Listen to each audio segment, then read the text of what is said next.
जय श्री कृष्ण। मित्रों, इस पावन अवसर पर हम बात करेंगे श्रीमद् भगवद गीता की शिक्षाओं की, जो केवल एक ग्रंथ नहीं है बल्कि जीवन का वह प्रकाश स्तंभ है जो हर अंधकार में हमें राह दिखाता है। गीता का प्रत्येक श्लोक मानो भगवान श्री कृष्ण का अमृत वचन है, जो आज भी उतना ही प्रासंगिक है जितना कुरुक्षेत्र की रणभूमि में था। यह ग्रंथ हमें केवल धर्म और अध्यात्म ही नहीं सिखाता, बल्कि जीने की कला, संकटों से जूझने की शक्ति और सच्चे सुख की परिभाषा भी देता है। श्री कृष्ण कहते हैं कि जीवन का सबसे बड़ा सत्य है कर्म। बिना कर्म के जीवन निरर्थक है। हमें अपने कर्म करते रहना चाहिए, लेकिन फल की चिंता नहीं करनी चाहिए। जब इंसान फल की अपेक्षा में कर्म करता है तो हर असफलता उसे तोड़ देती है, लेकिन जब कर्म ही पूजा बन जाए और उसका उद्देश्य केवल कर्तव्य हो, तब जीवन में कभी निराशा नहीं आती। यही शिक्षा गीता का हृदय है। गीता हमें यह भी सिखाती है कि मनुष्य का सबसे बड़ा शत्रु उसका अपना मन है।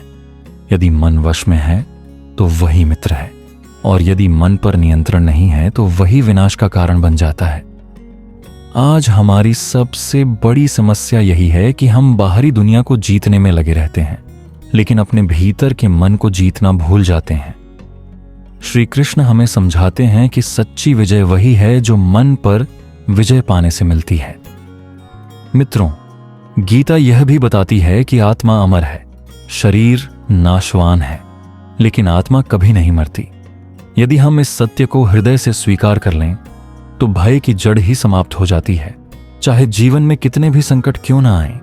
जब हमें यह विश्वास हो कि आत्मा अजर अमर है और मृत्यु केवल एक परिवर्तन है, तो साहस अपने आप आ जाता है। श्रीमद् भगवद गीता यह भी कहती है कि जीवन का लक्ष्य केवल भोग और इच्छाओं की पूर्ति नहीं है। इच्छाएं कभी पूरी नहीं होती, वे हमें और बांध लेती हैं। लेकिन जब मनुष्य समर्पण करना सीखता है, जब वह अपने जीवन को ईश्वर की भक्ति और सेवा में लगाता है, तब उसे सच्ची शांति और आनंद मिलता है। यही कारण है कि श्री कृष्ण ने बार बार भक्ति को जीवन का सार बताया है। और एक बहुत महत्वपूर्ण शिक्षा है संतुलन की। गीता कहती है कि जो खाने पीने में, सोने जागने में और काम करने में संतुलन रखता है, वही वास्तव में योगी है। आज की तेज रफ्तार वाली दुनिया में यही संतुलन हमें सबसे अधिक चाहिए। जब हम संतुलन में जीते हैं तो तन भी स्वस्थ रहता है और मन भी शांत। मित्रों, गीता की हर शिक्षा जीवन का एक नया द्वार खोलती है। यह हमें क्रोध से बचना सिखाती है, मोह से मुक्त होना सिखाती है, भय से ऊपर उठना सिखाती है और जीवन को एक उच्च उद्देश्य से जोड़ना सिखाती है। यदि हम गीता को केवल एक धार्मिक ग्रंथ समझकर अलमारी में रख देंगे तो उसका कोई लाभ नहीं होगा, लेकिन यदि हम उसकी शिक्षाओं को रोजमर्रा के जीवन में उतारेंगे तो हर परिस्थिति में हमें मार्गदर्शन मिलेगा। इसलिए आज का संदेश यही है, गीता को पढ़ो, समझो और जियो। जब हम गीता को जीना शुरू कर देंगे, तब जीवन के हर दुख, हर संकट और हर उलझन का समाधान अपने आप मिल जाएगा। मित्रों, अब हम गहराई से गीता के उन अध्यायों की ओर चलें जो हमें जीवन की हर परिस्थिति में मार्गदर्शन देते हैं। क्योंकि गीता केवल एक किताब नहीं, बल्कि एक जीवित मार्गदर्शक है जो हर सवाल का उत्तर देती है। गीता का दूसरा अध्याय सांख्य योग जीवन की नींव रखता है। यहां श्री कृष्ण कहते हैं कि आत्मा अजर अमर है। यह न जन्म लेती है, न मरती है, न इसे शस्त्र काट सकते हैं, न अग्नि जला सकती है, न जल भिगो सकता है और न ही वायु सुखा सकती है। यह शिक्षा हमें बताती है कि भय का कोई कारण नहीं है, क्योंकि हम केवल शरीर नहीं हैं, बल्कि अजर अमर आत्मा है। जब यह सत्य हृदय में उतरता है, तब जीवन का हर भय मिट जाता है। तीसरा अध्याय कर्म योग हमें सिखाता है कि निष्क्रियता से जीवन व्यर्थ है। हर मनुष्य को अपना कर्म करना चाहिए, श्री कृष्ण कहते हैं कि संसार में ऐसा कोई क्षण नहीं है जब हम कुछ न कर रहे हों, इसलिए कर्म से भागना संभव नहीं। असली रहस्य यही है कि कर्म करते रहो, लेकिन फल की इच्छा मत बांधो। यही मानसिकता हमें हर असफलता में भी स्थिर रखती है और सफलता में भी अहंकारी नहीं होने देती। चौथा अध्याय, ज्ञान कर्म संन्यास योग। यह बताता है कि जब कर्म ज्ञान से जुड़ता है तब जीवन ऊंचा उठता है। केवल कर्म करना ही पर्याप्त नहीं, बल्कि उसे सही दृष्टि से करना जरूरी है। यहां श्री कृष्ण कहते हैं कि जब धर्म की हानि होती है और अधर्म बढ़ता है, तब वे अवतरित होते हैं धर्म की रक्षा और अधर्म के विनाश के लिए। यह शिक्षा हमें बताती है कि ईश्वर सदा हमारे साथ हैं जब भी हम धर्म के मार्ग पर डटे रहते हैं। छठा अध्याय, ध्यान योग। मन की चंचलता को नियंत्रित करने का मार्ग दिखाता है। मनुष्य का सबसे बड़ा युद्ध उसके भीतर ही है। अगर मन को वश में कर लिया तो जीवन की सारी उलझनें आसान हो जाती हैं। श्री कृष्ण कहते हैं कि योगी वही है जो संतुलन में रहता है, चाहे सुख हो या दुख, लाभ हो या हानि। ध्यान और अनुशासन से मन शांत होता है और वही शांति हमें जीवन की हर परिस्थिति में स्थिर रखती है। 12वां अध्याय, भक्ति योग। गीता का हृदय है। यहां श्री कृष्ण बताते हैं कि सच्ची भक्ति ही जीवन का सबसे बड़ा खजाना है। भक्त वह है जो किसी से द्वेष नहीं करता, जो सब पर दया करता है, जो लोभ और अहंकार से दूर है और जो हर परिस्थिति में संतुष्ट रहता है। ऐसा भक्त ही वास्तव में भगवान का प्रिय होता है। भक्ति हमें अंदर से मजबूत बनाती है, क्योंकि जब मनुष्य ईश्वर पर समर्पित हो जाता है तब उसका भय, मोह और क्रोध सब मिट जाता है। 18वां अध्याय, मोक्ष संन्यास योग। गीता का अंतिम संदेश देता है। यहां श्री कृष्ण कहते हैं, सर्वधर्मान परित्यज्य मामेकम शरणम व्रज। अर्थात सब धर्मों और उलझनों को छोड़कर मेरी शरण में आ जाओ। जब हम पूरी तरह समर्पण कर देते हैं तब जीवन के सारे बोझ हल्के हो जाते हैं। यही है मुक्ति, यही है शांति। मित्रों, गीता की यही महानता है कि यह केवल दर्शन की बातें नहीं करती, बल्कि जीवन का व्यावहारिक मार्ग दिखाती है। जब आप निराश हों, गीता कहती है कर्म करते रहो। जब आप डरे हों, गीता कहती है आत्मा अमर है। जब मन चंचल हो, गीता कहती है ध्यान और संतुलन अपनाओ। और जब मोह में फंस जाओ, गीता कहती है भक्ति और समर्पण ही शांति का मार्ग है। इसलिए यदि आप जीवन की किसी भी उलझन से गुजर रहे हैं तो गीता को खोलकर पढ़ो, आपको उत्तर मिलेगा। यह ग्रंथ केवल उस समय का नहीं था, यह हर युग का है, हर व्यक्ति का है। और जो गीता को अपने जीवन में उतार लेता है वह कभी अकेला नहीं रहता, कभी निराश नहीं होता और हर परिस्थिति में अडिग रहता है। मित्रों, आज का संदेश यही है कि गीता को केवल पढ़ो मत, उसे जियो। जब गीता हमारे कर्म, हमारे विचार और हमारे आचरण में उतर जाएगी तब जीवन स्वर्ग बन जाएगा। मित्रों, आइए अब हम गीता की शिक्षाओं को रोजमर्रा की जिंदगी से जोड़कर गहराई से समझें, क्योंकि गीता केवल शास्त्रों की शोभा नहीं है, बल्कि यह हमारी दिनचर्या, हमारे रिश्ते, हमारी परेशानियों और हमारे सपनों से सीधे जुड़ी हुई है। सोचो, जब कोई इंसान नौकरी या व्यवसाय में मेहनत करता है परंतु परिणाम वैसा नहीं आता जैसा उसने सोचा था, उस समय मन टूट जाता है, निराशा पकड़ लेती है और लगता है कि सब व्यर्थ हो गया। यहीं पर गीता का संदेश जीवन बदल देता है। श्री कृष्ण कहते हैं कर्मण्येवाधिकारस्ते मा फलेषु कदाचन, अर्थात तुम्हारा अधिकार केवल कर्म करने में है, फल पर नहीं। यह शिक्षा हमें याद दिलाती है कि हर प्रयास का अपना महत्व है, चाहे परिणाम तुरंत दिखाई न दे। सफलता और असफलता दोनों ईश्वर की योजना का हिस्सा हैं, और हर असफलता भी हमें आंखों का अगले कदम के लिए तैयार करती है। अब देखो, रिश्तों में कई बार ऐसा होता है कि प्रियजन हमारी उम्मीदों पर खरे नहीं उतरते। कभी कोई धोखा देता है, कभी कोई हमें छोड़कर चला जाता है। ऐसे क्षणों में मन मोह और दुख से भर जाता है। हम सोचते हैं, क्यों ऐसा हुआ? यही मोह हमें दुखी कर देता है। गीता हमें सिखाती है कि प्रेम करना जरूरी है, लेकिन आसक्ति यानी मोह में फंसना विनाश का कारण है। सच्चा प्रेम अधिकार छोड़कर समर्पण में होता है। जब हम इस दृष्टि से रिश्तों को देखते हैं तो उनमें कड़वाहट नहीं आती, बल्कि अपनापन और गहराई और बढ़ जाती है। भविष्य का डर भी हम सबको सताता है। कभी हम परीक्षा से डरते हैं, कभी नौकरी जाने का डर होता है, कभी बीमारी या जीवन की अनिश्चितताओं का भय मन को बेचैन कर देता है। लेकिन गीता कहती है कि आत्मा अजर अमर है। यह शरीर बदल सकता है, लेकिन आत्मा कभी नहीं मरती। जब यह समझ आती है तो जीवन के संकटों से डर कम हो जाता है। तब हम हर परिस्थिति का सामना साहस के साथ करते हैं, क्योंकि भीतर से यह विश्वास रहता है कि कोई भी परिस्थिति स्थायी नहीं है। अब बात करते हैं क्रोध की। जब कोई हमारा अपमान करता है या हमारी बात नहीं मानता तो भीतर से गुस्सा फूट पड़ता है। यही क्रोध हमें गलत शब्द बोलने और गलत काम करने पर मजबूर करता है।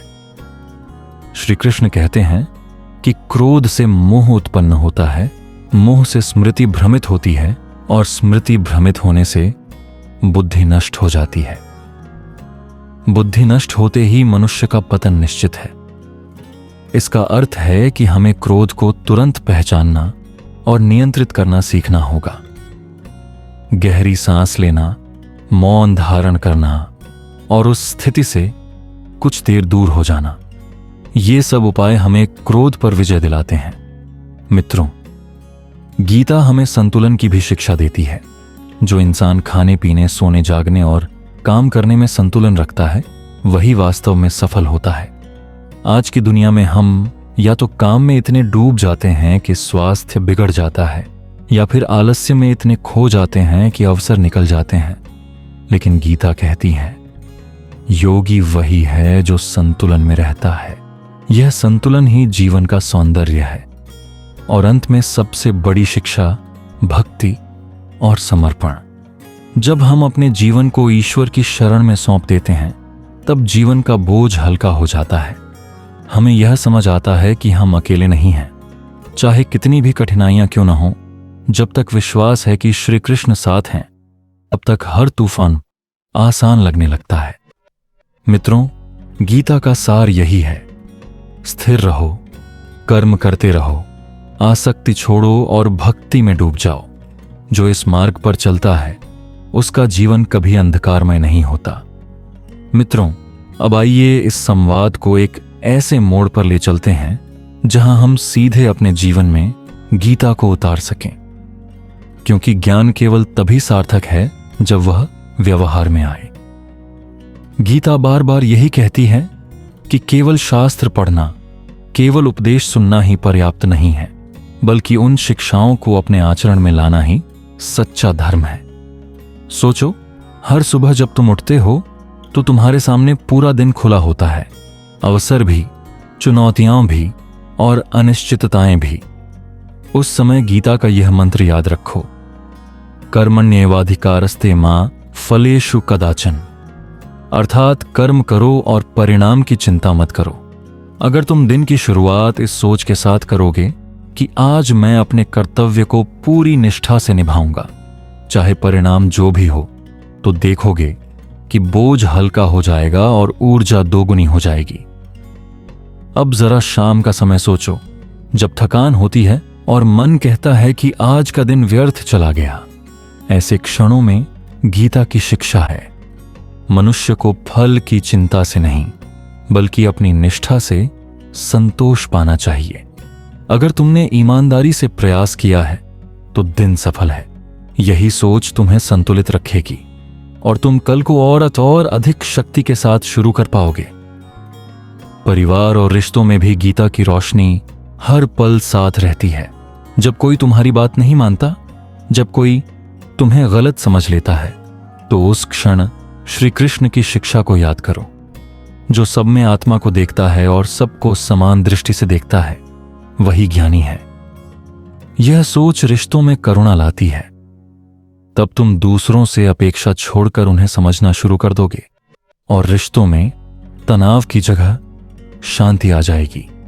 जीवन के संकट भी गीता की कसौटी हैं। जब हानि हो जाए, जब बीमारी घेर ले, जब प्रियजन साथ छोड़ दें, तो मन रोता है और टूट जाता है। लेकिन गीता का संदेश यही है कि आत्मा अमर है और यह संसार परिवर्तनशील है। इस विश्वास से दुहक आधा हो जाता है, क्योंकि तब हम समझते हैं कि हर कठिनाई अस्थायी है और हर अंधकार के बाद प्रकाश अवश्य आता है। मित्रों, श्री कृष्ण की एक और अनमोल शिक्षा है समर्पण। जब जीवन के सारे प्रयास असफल लगें, जब मन में घोर अंधकार हो, तो कृष्ण का वचन याद करो, सर्वधर्मान परित्यज्य मामेकम शरणम व्रज। अर्थात सब उलझनों को छोड़कर मेरी शरण में आओ। समर्पण का अर्थ है अपनी सीमाओं को स्वीकार करना और यह विश्वास करना कि ईश्वर मेरी नाव के पतवार संभाले हुए हैं। जब यह भाव आता है तो मन हल्का हो जाता है और भीतर से नई शक्ति मिलती है। मित्रों, आज का संदेश यही है कि गीता को केवल एक धार्मिक ग्रंथ न मानो। यह जीवन जीने की कला है, हर दिन का साथी है। जब भी मन विचलित हो, गीता को खोलो, एक श्लोक पढ़ो और उसके अर्थ को जीवन में उतारो। धीरे धीरे यह तुम्हारे विचारों में, तुम्हारे कर्मों में और तुम्हारे आचरण में उतर जाएगी और तब देखोगे कि तुम्हारा जीवन कितना सरल, शांत और आनंदमय हो गया है। याद रखो, सफलता, शांति और सच्चा सुख बाहर नहीं, भीतर है और भीतर तक पहुंचने का सबसे सीधा मार्ग गीता है। तो आओ, आज से ही निश्चय करें कि गीता को पढ़ेंगे नहीं बल्कि जिएंगे। यही सबसे बड़ा संकल्प है और यही जीवन की सबसे बड़ी विजय। मित्रों, अब इस यात्रा को एक ऐसे सुंदर समापन की ओर ले चलते हैं जहां केवल शब्द नहीं बल्कि हृदय से निकली हुई भावना हमें श्री कृष्ण से जोड़ दे। गीता की शिक्षाओं को सुनना, समझना और अपनाना एक साधना है और यह साधना तभी पूर्ण होती है जब हम पूरे विश्वास और प्रेम के साथ प्रभु के चरणों में समर्पित हो जाते हैं। कल्पना करो, जैसे कुरुक्षेत्र की रणभूमि में अर्जुन भ्रमित, दुखी और भयभीत खड़ा था, वैसे ही हम सब जीवन की रणभूमि में खड़े हैं। कोई अपने भविष्य से डरता है, कोई असफलताओं से टूटा हुआ है, कोई रिश्तों के बोझ से दबा हुआ है और कोई अपने ही विचारों की कैद में फंसा है। लेकिन ठीक उसी समय जिस तरह श्री कृष्ण ने अर्जुन का हाथ थामा, वैसे ही वे आज भी हमारा हाथ थामने को तैयार हैं। वे कह रहे हैं, डरो मत, मोह में मत फंसो, मैं तुम्हारे साथ हूं। बस अपना कर्म करते रहो और मुझ पर विश्वास रखो। जब यह भाव हमारे हृदय में उतरता है तो भीतर की सारी बेचैनी मिट जाती है, क्रोध शांत हो जाता है, भय उड़ जाता है और मोह की पकड़ ढीली पड़ जाती है। जीवन का हर बोझ हल्का लगने लगता है, क्योंकि तब हमें लगता है कि हम अकेले नहीं हैं, बल्कि स्वयं जगतपति श्री कृष्ण हमारे साथ खड़े हैं। यही विश्वास ही जीवन का सबसे बड़ा बल है। मित्रों, यही गीता का सार है, समर्पण, संतुलन और साहस। गीता हमें केवल जीने का मार्ग नहीं दिखाती, बल्कि जीने का अर्थ भी समझाती है। यह हमें बताती है कि जीवन केवल भोगने के लिए नहीं, बल्कि आत्मा की उन्नति के लिए है। जब हम इस दृष्टि से जीना शुरू करते हैं तो हर दिन एक उत्सव बन जाता है। तो आइए आज से ही संकल्प करें कि हम गीता की शिक्षाओं को अपने जीवन में उतारेंगे। हर सुबह उठकर स्मरण करेंगे कि हमारा अधिकार केवल कर्म पर है, फल पर नहीं। हर शाम यह स्वीकार करेंगे कि चाहे परिणाम कुछ भी हो, हमने अपना कर्तव्य निभाया है। हर कठिनाई के क्षण में यह याद करेंगे कि आत्मा अजर अमर है और हर भय या मोह के समय कृष्ण की शरण लेंगे। और अब हृदय से यह प्रार्थना करें, हे श्री कृष्ण, हमें वही दृष्टि दो जो आपने अर्जुन को दी थी। हमारे मन को स्थिर करो, हमारे हृदय को प्रेम और दया से भर दो, हमारे कर्मों को धर्म के मार्ग पर लगा दो और हमारी आत्मा को आपके चरणों में समर्पित कर दो। जब तक जीवन है, हम आपके संदेश पर चलें और हर पल आपके स्मरण में रहें। यही हमारी सबसे बड़ी सफलता है। मित्रों, यही है गीता का संदेश, यही है श्री कृष्ण का वचन और यही है जीवन का अमृत। जो इसे जीता है वही वास्तव में जीता है।